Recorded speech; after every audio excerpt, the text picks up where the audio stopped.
Alright, first things first, this one took a little bit longer than I expected because I decided I wanted to build a PC so that I could actually record and edit these properly and give you guys some higher quality content. But as you can see by the corpse of a PC in the background here, it hasn't been going exactly swimmingly. So my apologies, I'm going to try to keep this more regular from now on.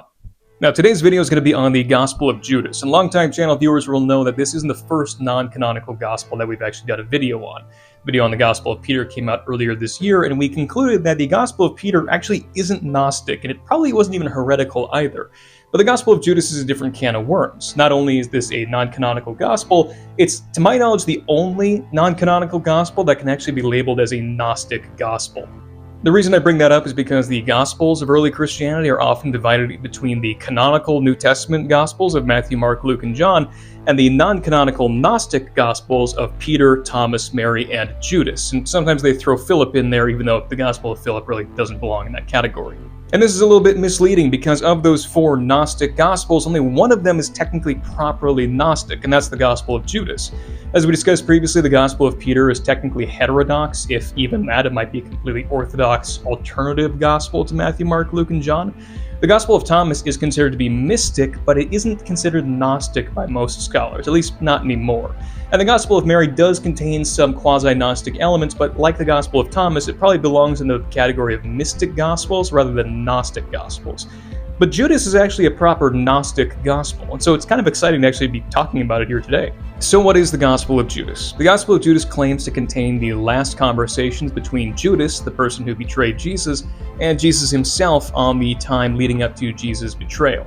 During this time, Jesus reveals to Judas the true nature of reality, the cosmos, and the human soul, while telling Judas that he's unwittingly going along with the plan of the unseen Father to save humankind from their plight down here on Earth. And like I said, the Gospel of Judas is a Gnostic document, so if you haven't seen the Gnosticism episode, I'll have a link to that in the description here. I'd highly recommend that you check that out first, because some of the topics we're talking about today probably won't make a whole lot of sense without it. That being said, because you've already subjected yourselves to the Gnosticism video, and possibly also the Secret Revelation of John as well, I'm going to cut out a lot of the details of the Gnostic imagination because it tends to be repetitive and only weird people like me find it interesting, so for everybody else's sake, I'm going to try to make this a little bit of a shorter video. Now, first things first, is the Gospel of Judas historical? Does it contain historical information about Jesus, Judas, or the 12 disciples?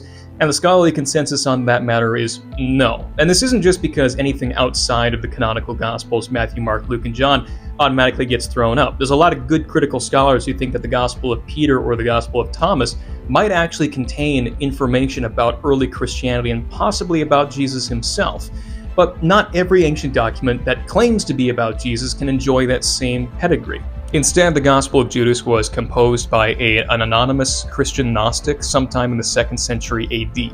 We know that it was written prior to 185 AD because at that time, Irenaeus of Lyon, a church father writing against Gnosticism, condemns the use of the Gospel of Judas by the sect that was using it at his time, the Cainites.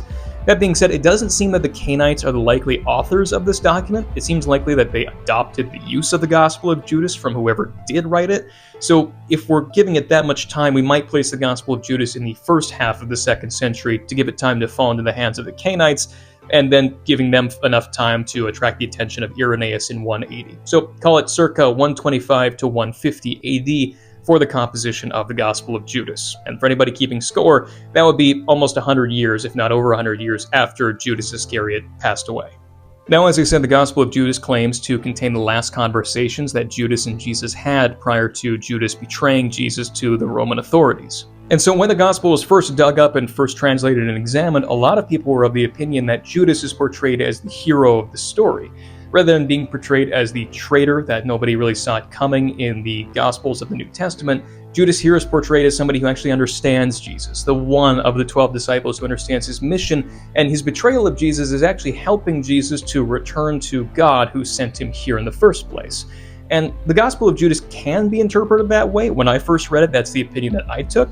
But as more time has gone on and scholars have critically reflected on the Gospel of Judas, it seems unlikely that Judas is portrayed as either the hero or the villain in this case. Another way of putting it is that Judas isn't the hero nor the villain, but an alternative villain. We'll talk about that more in a second here.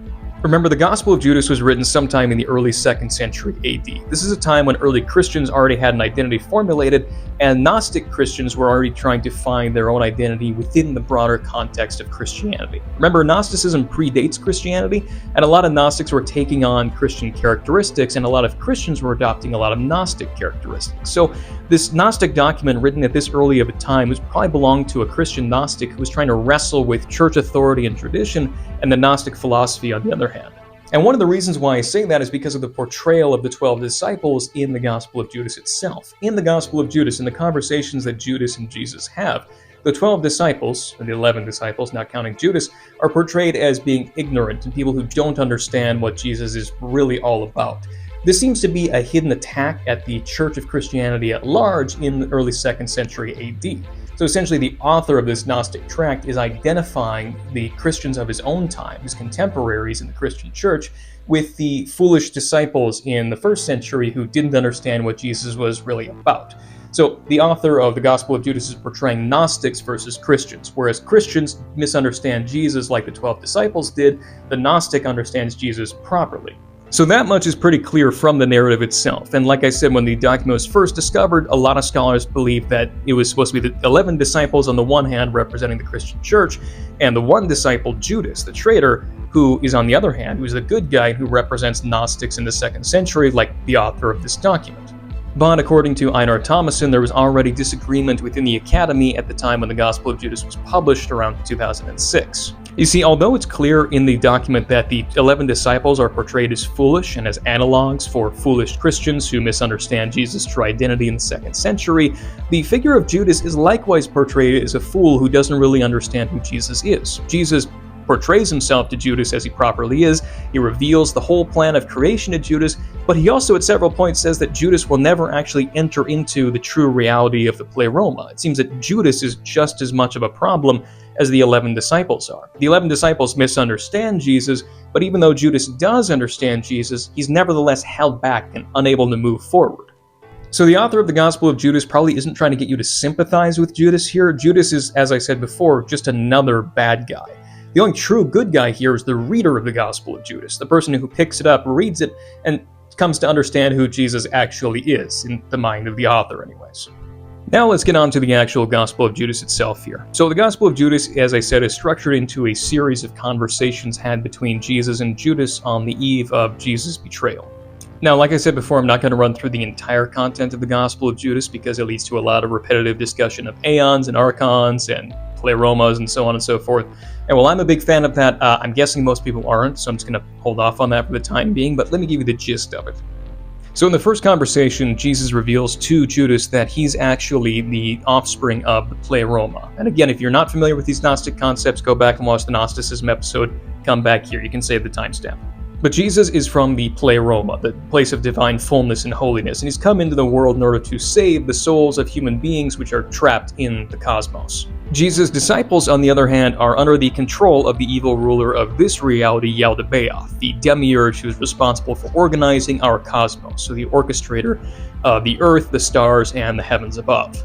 The mention of the stars is really important in the Gospel of Judas because unlike some other Gnostic documents, although similar to yet others still, the Gospel of Judas places heavy emphasis on astrological control of people. The Gospel of Judas really believes that the stars and their orientation in the sky control the souls and the destinies of human beings here on Earth. And as a result of that, the disciples of Jesus are under the control of the stars and thus the evil demiurge, and thus they're not actually able to see who Jesus really is. Only the people who actually have souls from the pleroma are able to see the true nature of Jesus and thus escape beyond this world. During a brief intermission, Judas goes to sleep and has a dream where he sees a beautiful house in the cosmos that he tries to approach but is unable to. He looks back and sees that a star is holding him back from proceeding onto that place and going into it. This is a representation of the fact that, like the 12 disciples, Judas himself, as the 12th disciple, is also held back by a star, and so he's unable to move on. His soul is stuck in the cosmic cycle, where there's a star representing every human soul, and as long as that star is in the sky, it has control over it. So Judas essentially is just as screwed as the other disciples. He just knows it. Then, after going through a complex theogony and cosmogony, for which again see the Gnosticism episode, Jesus tells Judas that he is going to sacrifice the man that bears me. Now, this seems to posit a Gnostic distinction between the human Jesus and the spiritual Christ. Gnostics believe that Jesus actually consisted of two persons. Most Gnostic sects believe that Jesus, the man, was a flesh and blood human being born to Mary and Joseph, who was a very good man, an exemplary man, but he wasn't divine in any regard. Whereas at the same time, there's the Christ spirit, and the Christ spirit comes from the pleroma above and came down to dwell with Jesus, the man. This is technically a form of something called adoptionism, which shows up in some early 2nd century non-Gnostic sects like the Ebionites and other forms of Jewish Christianity. It also shows up in a document called the Shepherd of Hermas, which I hope to make a video on someday. So it wasn't unattested in the ancient world, but it was particularly strong in Gnosticism, which heavily reviled physical matter most of the time. So in the Gospel of Judas, Jesus is aware of the fact that Judas is going to betray him, but he also knows that when he's betrayed, it isn't going to be the Christ spirit that dies. Only Jesus the man is going to be killed. And so Jesus, speaking as the Christ spirit, can say to Judas, "You are going to sacrifice the man that bears me." The spirit is totally fine. It's going to leave Jesus and abandon him there, whereas Jesus, the wise man, is just kind of left on the cross, abandoned. That motif of Jesus being abandoned by the Christ spirit is also picked up from early Christianity, and it comes from Gnostic interpretation of the canonical Gospels. In the canonical Gospels, when Jesus is hung on the cross, in the Gospel of Mark anyways, he cries out, my God, why have you forsaken me?" Now in the Gospel of Mark, this is Jesus crying out to help from God, who brought him to this point and intended to use him as the sacrifice for the Day of Atonement for all humankind. It's complicated, but that's what's in the Gospel of Mark. Later Gnostics came along and interpreted Jesus' cry of, my God, why have you forsaken me?" not as Jesus, the God-man, crying out to his Father in heaven, but rather the human Jesus crying out to the Christ Spirit which had abandoned him on the cross. Kind of jerk move, if you ask me. The narrative ends with Judas doing exactly what Jesus expected him to do. He betrays Jesus, hands him over to the authorities, and Jesus goes on his way to be crucified, with Judas thinking about the words that Jesus had said to him. So in conclusion, the Gospel of Judas is not the last will and testament of the traitorous disciple of Jesus. Rather, it's a 2nd century Gnostic retrojecting his own situation into a 1st century context. The Gospel of Judas ultimately is about 2nd century church politics. You know, the most exciting thing ever. The author of this document was a Gnostic Christian who was trying to justify his own opinions over and against that of the church leadership in his particular area. The author of the Gospel of Judas criticizes his church leaders by portraying them in the figures of the disciples of Jesus who think they understand Jesus but really don't, whereas he portrays the reader of the document, a proper Gnostic, as the ones who actually understand what Jesus was after all along. And judging by the smoke alarm, somebody burned food, so I gotta wrap this up real quick. The Gospel of Judas is pretty cool among Gnostic documents. It's unique. We're not 100% sure which Gnostic group it belonged to, which makes it unique. Again, it was used by the Cainites, but we're not 100% sure it was written by them. In fact, it probably wasn't. But at the same time, like the secret revelation of John, it shows that early Christians were adopting certain aspects of Gnosticism and incorporating Gnostic elements into their religious tradition, or possibly vice versa. It's possible that a Gnostic came along and had a very positive view of Jesus, but was trying to fit Jesus into a Gnostic view. That's certainly what happened in the earliest period, although which one of these happened with the Gospel of Judas in particular, I really couldn't tell you. Anyways, thought I'd keep this one short and sweet for you guys. Really hope you enjoyed watching. Hopefully next time I will have a computer that can actually edit, because the last one crashed way too often. But in the meantime, I hope everyone's having a fantastic holiday season. Take care of yourselves, and I'll see you all soon.